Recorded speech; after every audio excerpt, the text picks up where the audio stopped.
Hi, எல்லோருக்கும் வணக்கம். Welcome to உங்கள் நான் கமல்ஹாசன். ஸோ இந்த வீடியோவில் நம்ம கமல் சார் பற்றின ஒரு புதிய தகவல் தான் டிஸ்கஸ் பண்ண போகிறோம். ஸோ வீடியோக்குள்ளே போகிறதுக்கு முன்னாடி சேனலுக்கு புதுசாக இருந்தீங்க அப்படின்னா கண்டிப்பாக சப்ஸ்கிரைப் பண்ணிக்கோங்க. வீடியோ மறக்காமல் ஒரு லைக் பண்ணிக்கோங்க. இப்போ நம்ம வீடியோக்குள்ளே போகலாம். ஸோ இன்னைக்கு தக் லைஃப் வந்து பார்த்தீங்கன்னா 1000 கோடி எப்படிப்பா வரப்போகுது? என்னமோ 1000 கோடி ரூபா கன்ஃபார்ம் பண்ணீங்க. இப்போ டிக்கெட்டோட விலையும் வந்து பார்த்தீங்கன்னா ஸ்லாஷ் பண்ணிட்டாங்க. 8.4 டேக்ஸ்ல இருந்து கிட்டத்தட்ட 4% வந்து குறைஞ்சிருக்கு. கர்நாடகாவில் இந்த படம் வந்து பேன் ஆகிறதுக்கான வாய்ப்புகள் மிக மிக அதிகமாக இருக்கிறது. ஏன்னா இன்னைக்கு அவங்க வந்து ஆர்டர்ஸே பாஸ் பண்ணிட்டாங்க. இந்த மாதிரி மன்னிப்பு கேட்கல அப்படின்னு தெரிஞ்ச உடனே பேன் பண்ணியிருக்காங்க. ஸோ பேன் பண்ணிட்டாங்க அப்படின்னா கண்டிப்பாக தக் லைஃப் வந்து 20லேருந்து 25 கோடி வரைக்கும் லாஸ் ஆகிறதுக்கான வாய்ப்புகள் கர்நாடகாவில் இருக்குது. அப்படி இருக்கும் பொழுது எப்படி 1000 கோடி ரூபா எடுப்பாங்க, எப்படி வந்து பாசிபிள் அப்படின்ற மாதிரி ஏகப்பட்ட கேள்வி. என்னை பொறுத்த வரைக்கும் தக் லைஃப் படம் வந்து பார்த்தீங்கன்னா நார்த் சைடில் பயங்கரமான ஒரு பந்தயம் அடிக்கும் அப்படின்ற மாதிரி தோணுது. ஏன்னா புக்கிங்ஸ்லாம் ரொம்ப ஸ்ட்ராங்காக இருக்கிற மாதிரி அங்கே சொல்கிறாங்க. அதாவது வெயிட் பண்ணுற அந்த எக்ஸ்பெக்டேஷன்ஸ் மீட்டர் அப்படின்னு சொல்லிட்டு ஒன்று வச்சுருப்பாங்கல்ல. அதில் தமிழ், தெலுங்கு, மலையாளம், கன்னடம் இது எல்லாத்துலேயும் வந்து பார்த்தீங்கன்னா படம் நல்லா இருந்தால் கண்டிப்பாக அடிச்சு பிக்கப் பண்ணி தூக்கி போயிடும். பட் ஹிந்தியில் இனிஷியலான எக்ஸ்பெக்டேஷன்ஸே பயங்கரமாக இருக்குது. தமிழுக்கு ஈக்குவலாக இருக்குது அப்படின்ற மாதிரி சொல்கிறாங்க. ஸோ அப்படி இருக்கும் பொழுது கண்டிப்பாக வந்து படம் 1000 கோடி ரூபா அப்படின்னு சொல்லிட்டு என்கிட்ட ஜென்யூனாக கேட்டிங்க அப்படின்னா தமிழ் படங்கள் 1000 கோடி ரூபாய் பிஸ்னஸ் பண்ணுற அளவுக்கு இன்னும் மார்க்கெட் வேல்யூ அதிகமாக இல்லை. அது யார் படமாக இருந்தாலும் சரி, கமல் சார் படமாக இருந்தாலும் சரி, ரஜினிகாந்த் அவர்கள் படமாக இருந்தாலும் சரி, விஜய் அவர்கள், அஜித் அவர்களாக இருக்கட்டும். அதனால தான் நம்ம இருக்கிற ஒரு டேரக்டர் அட்லியே வந்து பார்த்தீங்கன்னா ஷாருக் கான்கிட்ட ஒரு படம் பண்ணுறாரு, அல்லு அர்ஜுன்கிட்ட படம் பண்ணுறாருன்னா மார்க்கெட் வந்து அங்கே ப்ராடாக இருக்குது அப்படின்றதுக்காக. அதை நீங்கள் புரிந்து கொள்ள வேண்டும். அந்த 1000 கோடி ரூபா அந்த கர்நாடகாவில் வந்து லாஸ் பண்ணிட்டாங்க, அதனால் அவருக்கு வந்து கிடைக்காது அப்படின்ற மாதிரிலாம் கிடையாது. மார்க்கெட்டே வந்து பார்த்தீங்கன்னா அதுக்கு குளோபலாக இருக்கணும் அப்படிங்கிறது தான். ஸோ அது வந்து 1000 கோடிக்கு சான்சஸ் வந்து இருக்குது. சான்ஸ் இல்லைன்னு நான் சொல்ல மாட்டேன். பட் கன்ஃபார்மாக இப்படி இந்த மார்க்கெட்டில் இது போகுமாங்கிறது நமக்கு சொல்ல முடியாது. ஸோ அது வந்து கமல் சாருக்கு செகண்டரி தான். படம் பேசணும் அவருக்கு. ஸோ அது வந்து கண்டிப்பாக இருக்கும். படம் நல்லாயிருக்கும் அப்படிங்கிறது தான் என்னுடைய பாயிண்ட் ஆஃப் வியூ. ஸோ நீங்கள் எப்படி பார்க்குறீங்க? 1000 கோடி ரூபா எடுக்குமா எடுக்காதா? இந்த கர்நாடகா பேன் வந்து பார்த்தீங்கன்னா ஏதாவது ஒரு பாயிண்ட் ஆஃப் வியூவில் இந்த படத்தோடைய இம்பேக்டை வந்து கெடுக்குமா அப்படிங்கிறதை கீழே கமெண்ட் செக்ஷனில் கண்டிப்பாக சொல்லுங்கள். ஓகே, இந்த ரெண்டும் கன்ஃபார்ம் ஆகிடுச்சு. பேனும் கன்ஃபார்மாக, டிக்கெட் ரேட்டும் வந்து ஸ்லைஸ் ஆகிருக்கு, குறைஞ்சிருக்கு. அப்படின்றதுனால என்ன பண்ண போகிறாங்க அப்படிங்கிறத நம்ம பொறுத்து இருந்தால் பார்க்கணும். அடுத்து நாளைக்கு காலையில் 8:01 எல்லாருக்குமே டிக்கெட் வந்து ஓப்பனிங் ஆகுது. ஸோ தியேட்டர்ஸ் அசோசியேஷன் சார்பில் ஆணை வந்து பிறப்பிக்கப்பட்டது. அதை மீறி இன்றைக்கி ஈவினிங்கே வந்து திறந்துட்டாங்க. ஸோ மாயாஜாலில் நீங்கள் போகணுன்னு ஆசைப்பட்டீங்கன்னா மாயாஜால் டிக்கெட் ஓப்பனில் இருக்குது. ஓகே, சங்கம் சினிமாஸ் வந்து ஓப்பன் பண்ணிட்டாங்க.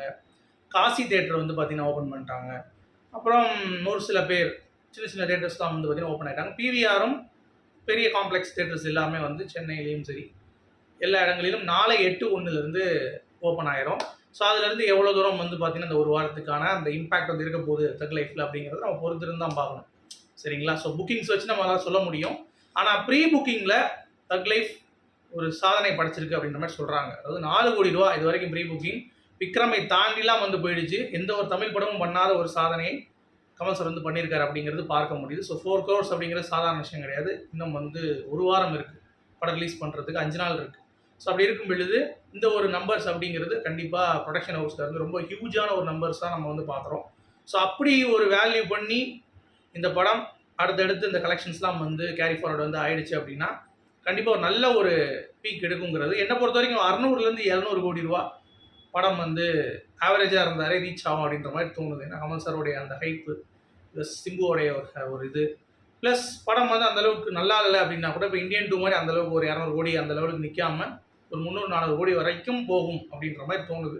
பட் பார்ப்போமே, நம்ம அதுக்குள்ளேயும் நம்ம ஒரு எக்ஸ்பர்ட் கிடையாது. படத்தை பார்க்காமே படம் மக்களுடைய எப்படி எடுத்துக்கிறாங்க அப்படிங்கிறத வச்சு தான் படம். இன்னொன்று எனக்கு ஒரு ஷாக்கிங்கானது பார்த்தீங்களா, ஐஎம்டிபியில் கமல் சாரோடைய படம் ரொம்ப கம்மியாக இருக்குது. இந்தியன் 2 3.9 என்னமோ இருக்குங்க. அதுதான் ரொம்ப ஒர்ஸ்ட்டாக இருக்குது. அதை பார்க்கும்போது மனது வலித்தது. பட் இருந்தாலும் கசப்பான உண்மைகள் சில நேரங்களில் கசக்கத்தான் செய்யும், பல நேரங்களில் கசக்கத்தான் செய்யும். அப்படின்றதுனால ஸோ ஓகே, நான் கமல் சார் அக்செப்ட் பண்ணிட்டேன். நான் வந்து இந்த படம் ஃப்ளாப்பு தான், அடுத்த படத்துக்கு நான் வந்து கொடுக்குறேன் அப்படின்ற மாதிரி. ஆனாலும் 3.9 கமல்ஹாசன் ஸ்டாண்டர்ட் அப்படிங்கிறது எனக்கு வந்து என்ன ஃபீலிங்னே சொல்ல முடியல. நீங்கள் எப்படி பார்க்குறீங்க அப்படிங்கிறத சொல்லுங்கள். அடுத்து சிவராஜ் சிவகுமார் அவர்கள் ஒரு பக்கம் சப்போர்ட் பண்ணுறாரு. அவர் வந்து அது கமல் சாரோடைய மன்னிப்பு கேட்கணுமான்னு என்ன பொறுத்த வரைக்கும் எனக்கு கன்னடா தான் அப்படின்ட்டார். அவருடைய மொழியை விட்டு கொடுக்காமல் பேசிட்டார். கிஷோர் எடுத்துக்கிட்டிங்கன்னா அது வந்து கமல்ஹாசன் அவர்களுடைய பாயிண்ட் ஆஃப் வியூ.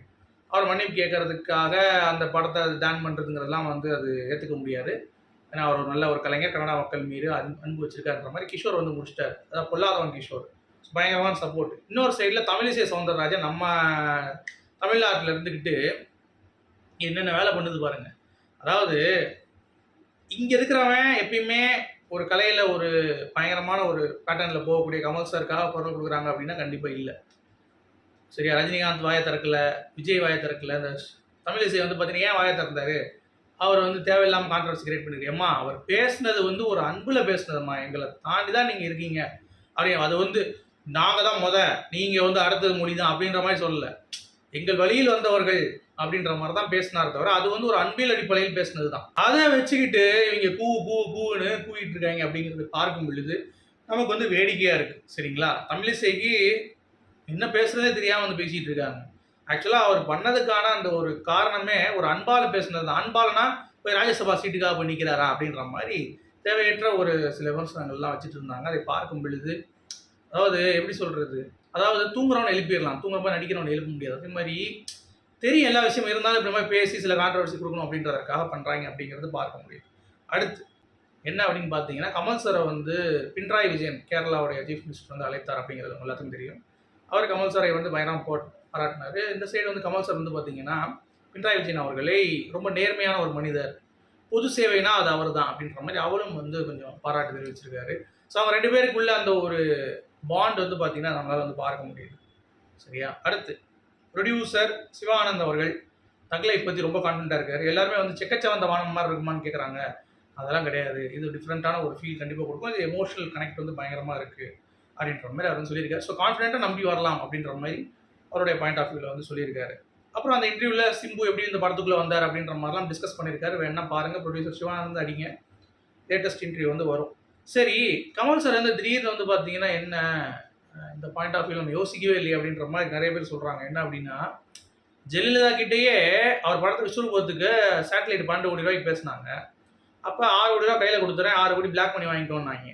இவர் வந்து முடியாது, விஜய் டிவி ஃபுல்லாக கொடுத்தோடனே செக்கில் கொடுத்தோடனே அவர் அங்கேயே கொடுத்துட்டார். ஏன்னா எப்பயுமே அவர் வந்து பார்த்தீங்கன்னா அந்த மாதிரி காசை வாங்கி பின்னாடி வச்சு பிளாக் பண்ணிலாம் வாங்குறது கிடையாது. ஸோ அப்படிப்பட்டவங்க பேன் பண்ணாங்க. அப்புறம் போய் வந்து பார்த்தீங்கன்னா கேஸ்லலாம் வந்து ஃபைட் பண்ணி நிறைய பேருக்கு ரிலீஸ் ஆகாமல் ரொம்ப கஷ்டப்பட்டாங்க படம். ஸோ அந்த மாதிரிலாம் வந்து கான்ட்ரவர்சி கிரியேட் பண்ணி வந்தார். ஸோ அந்த மாதிரி கமல் சாருக்கு மன்னிப்புன்னு கேட்கணும்னா கண்டிப்பாக கேட்டுருவார். தவறு இருந்துச்சுன்னா கண்டிப்பாக வந்து பார்த்தீங்கன்னா அவருக்கான அந்த மன்னிப்பு கேட்கறதுல அவருக்கு எந்த ஒரு மாற்று கருத்தும் கிடையாது. இவங்களா இதை வந்து பார்த்தீங்கன்னா ப்ரெஷர் பண்ணி கொண்டு போகிறாங்க அப்படிங்கிறது பார்க்க முடியுது. நீங்கள் எப்படி பார்க்குறீங்க அப்படிங்கிறத சொல்லுங்கள். சரி, அடுத்து விமர்சனம் ஏதாவது பண்ணுறீங்களா? விஜய் கட்சியை பற்றி டிவிகே பற்றி கேட்குறாங்க. இல்லைங்க, நானே புது கட்சி தான், எங்களுக்கு விமர்சனம் புது கட்சி நான் பண்ண மாட்டேன்ற ஒரே வார்த்தையில் விஜய்க்கு ஆதரவும் இல்லாமல் எதிர்ப்பும் இல்லாமல் அப்படியே டக்குன்னு வந்து பார்த்தீங்கன்னா கிளம்பி வந்துட்டார் அப்படிங்கிறது பார்க்க முடியுது. அடுத்து சின்மையா டியா என்ன வெர்ஷன் நல்லா இருந்துச்சு முத்துமலை அப்படின்ற மாதிரி ஏகப்பட்ட கான்ட்ரவர்சிஸ் போயிட்டு இருக்கு. சின்மையா கிளாரிட்டி கொடுத்துட்டாங்க, ஏங்க இது பாட்டு ரசிங்க, அதை விட்டுட்டு இதுவா அதுவான்லாம் பேசாதீங்கன்ற மாதிரி. என்னை பொறுத்த வரைக்கும் என்னுடைய பெஸ்ட் வந்து டி தான். ஏன்னா அவங்க வந்து நடுவில் அந்த வார்த்தைகள்லாம் வந்து பார்த்தீங்கன்னா சின்மையோட டியோட இது வந்து ரொம்ப சூப்பராக இருக்குது. நடுவில் அந்த கண்ணி நின்னி கொண்டம் காதல் கொண்டேன் அப்படின்னு வருது இல்லை, எக்ஸாக்டாக வெளியிடலாம் நான் சும்மா பாடுறேன். பட் அதெல்லாம் வந்து டியோடைய வெர்ஷன் வந்து ரொம்ப பியூட்டிஃபுல்லாக இருக்குது அப்படிங்கிறது பார்க்க முடியும். சீமான் அவர்கள் கமல் சாருக்கு சப்போர்ட் பண்ணுற எல்லாத்துக்குமே தெரியும். கமல் சார் சொன்னது கதை இல்லடா வரலாறு அப்படின்ற மாதிரி ஒரு பாயிண்ட் ஆஃப் வியூவில் பேசியிருக்காரு. நல்லா இருக்குது பார்க்குறதுக்கு. அப்புறம் இன்றைக்கி மலேசியா ப்ரமோஷன்ஸ் தக் லைஃப் சரியான ஒரு மொமெண்ட்டு, எல்லாரும் பயங்கரமாக கூடியிருக்காங்க, பயங்கர செலிப்ரேஷன்ஸ் அங்கே போயிட்டுருக்கு அப்படிங்கிறது பார்க்க முடியும். ஓகே, அடுத்து கூலியில் கன்னட ஆக்டர் உபேந்திரா நடிச்சிருக்காரு. அவருடைய சீன்ஸை நாங்கள் தூக்க போகிறோம் அப்படின்னோடனே அங்கேருந்து பாருங்கள் கொழுப்பு பிடிச்சவங்க கர்நாடகாரங்க சொல்கிறாங்க, ஐயோ ரஜினி தான் நடிச்சிருக்காரு கூலியை தூக்கி விட்ருங்க ரஜினி அப்படின்ட்டு.